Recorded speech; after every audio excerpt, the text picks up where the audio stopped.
Ready? Cool. Hear that?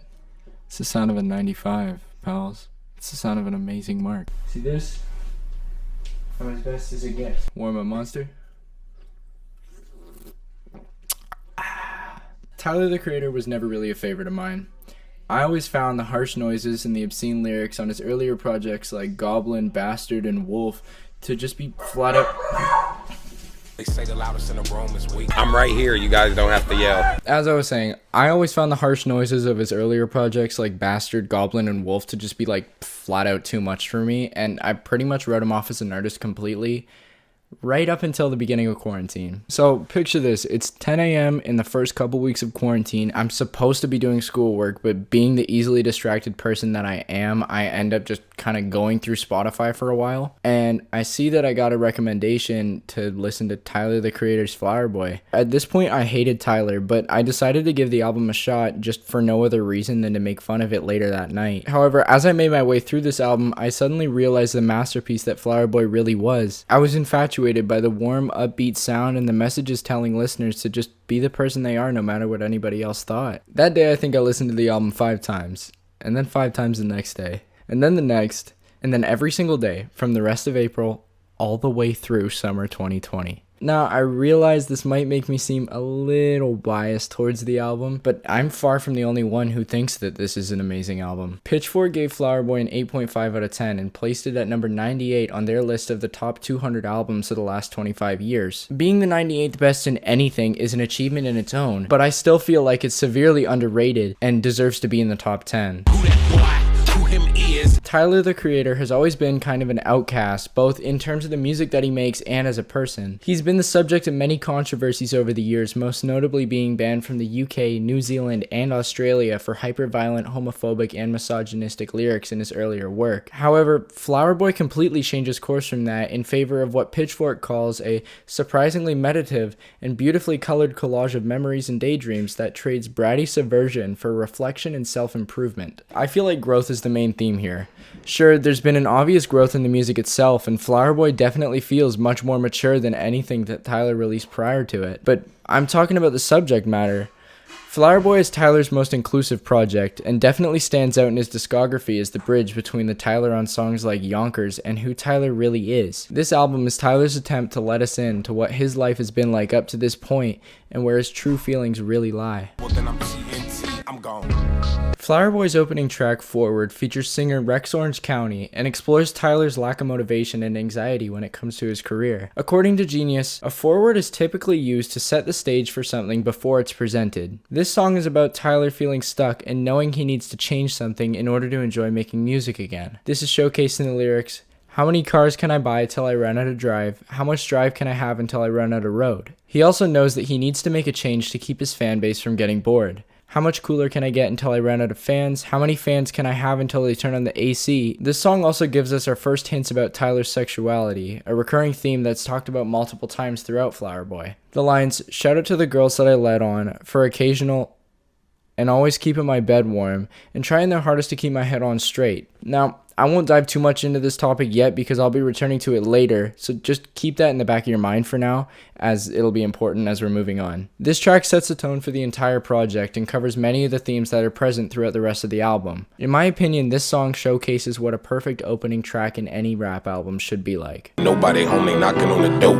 Nah, skirt, skirt, skirt, skirt. Now, the idea of rappers bragging about how much money they have isn't exactly new. However, I still believe it's relevant to this discussion. Tyler brags about his wealth many times throughout the album. However, it's not really in an overpowering way. The track Where This Flower Blooms has a couple good examples of this, the first being the line, "Rent a center calling every day, nobody home, they're knocking on the door, now I skirt, skirt, skirt, skirt, and toys I only dreamed that I could afford." Rent-A-Center is a company in the United States that rents out furniture to those who don't want to pay full price for it. This is a pretty straightforward line about Tyler's family not having enough money growing up to pay for the furniture that they've rented, and avoiding the Rent-A-Center employees whenever they would come to repossess the furniture. This is a stark contrast to present-day Tyler, who has so much money that young T could only really dream of. The other line from this song about Tyler's fat stacks of cash that I want to talk about is, "Went from statistic to millionaire, CNN doubted cause my skin is dark, and then they forget when I get in my car." Tyler is speaking on the racial profiling he's faced based around people assuming that he won't be rich because of the color of his skin, but this one's pretty self-explanatory, so I'm sure you probably figured that one out yourself. Then of course there's the song Who Dat Boy featuring A$AP Rocky, which is basically an entire song based around Tyler's wealth. This is the only track on the album that I feel like doesn't have much meaning behind it, as it's more just Tyler and Rocky enjoying themselves. But that's not necessarily a bad thing. I think it's a good break in the album to have a little bit of fun and maybe dance to, sing along with your friends. But, you know, that's coming from the perspective of a Tyler fan who has a poster of Flower Boy on his wall. So take that as you will. I've been kissing white boys since 2004. So this is where the album really gets interesting. Tyler did a complete 180 with this album in terms of lyrical content, at least in comparison to his earlier work, which was less sweet and vulnerable and more killing people, assaulting people, being a literal psychopath, and just kind of in general not being a very nice guy. To be fair, Tyler was playing a character in his earlier work, but that's a discussion for a whole other day. There are a lot of examples for this segment, so bear with me here. Tyler talks a lot on this album about learning how to embrace who he is and encouraging others to do so. The line, "Tell these black kids they can be who they are, dye your hair blue, shit, I'll do it too," on Where This Flower Blooms showcases that perfectly, with Tyler basically telling people to just be who they want to be because in the end, they're the only one that really cares about it. However, the most apparent cases of self-acceptance in this album are the numerous hints to Tyler's sexuality and the journey he took to being able to fully accept himself. There are a lot, so in order to cover them, I'm just going to kind of speed run all of them. Okay.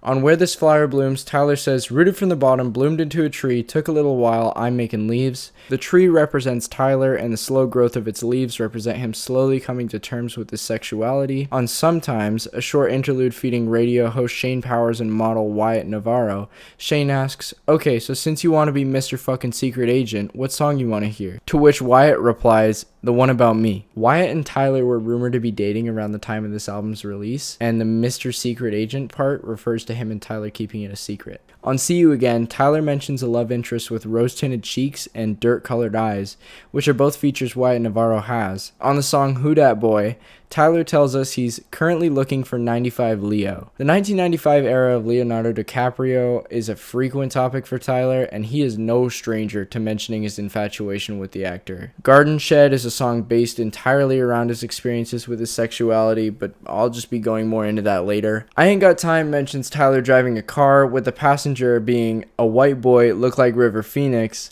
and also mentions Tyler's been kissing white boys since 2004. On 911 Mr. Lonely, Tyler says he can't see straight, and the song also features his longtime friend and openly bisexual singer Frank Ocean. I could go on all day. The point is, Tyler's finally coming to terms with his sexuality and fully embracing every single aspect of his personality. No longer is Tyler just that kind of funny, goofy guy that makes extremely violent music and stuff that's just him playing a character. He's Tyler Okonma. If you're wondering about the wardrobe change, it is now the next day. It is Thursday. So Garden Shed is a track that brings all the themes that are present throughout Flower Boy together into one cohesive work, with Tyler getting more personal than ever before. This is a slower song with a more minimalist instrumental and the smoothest guitar. British singer Estelle sings the hook and provides backing vocals throughout the song. The song itself is beautiful, but taking a look at the lyrics is where it really starts to get interesting. Tyler uses the garden shed from the title as a metaphor for keeping his sexual orientation a secret, which is often referred to as being in the closet. He goes in depth about his struggles he's had with his identity over the years and his path to accepting himself, most notably in the second verse, with lyrics such as "Garden shed for the garden, that is where I was hiding," and then later saying "Garden shed for the garçons, them feelings I was garden." Garçon meaning boy in French. He speaks on losing some friends along the way because they didn't understand his feelings and he didn't want to tell them in fear of being outed, explaining that he simply thought these feelings were just a phase. The line, "A couple butterflies want to float, but I was always like, describes Tyler's feeling of attraction to certain people, but always just telling himself as a shallow way to attempt to ignore these feelings. The song ends with the line, "Shit and chatter about the heat, it will not fucking matter." This is present day Tyler telling us that he doesn't care what people say about him anymore, as he's accomplished so much that conversation about his sexuality just won't matter in the long run. Garden Shed is a song that anyone who has hidden something about themselves or struggled with their own self-acceptance can relate to, and I feel that the instrumental perfectly represents these themes. Even if you can't relate to any of the subject matter presented here, you can still appreciate it for the amazing lyrical ability and instrumentation throughout.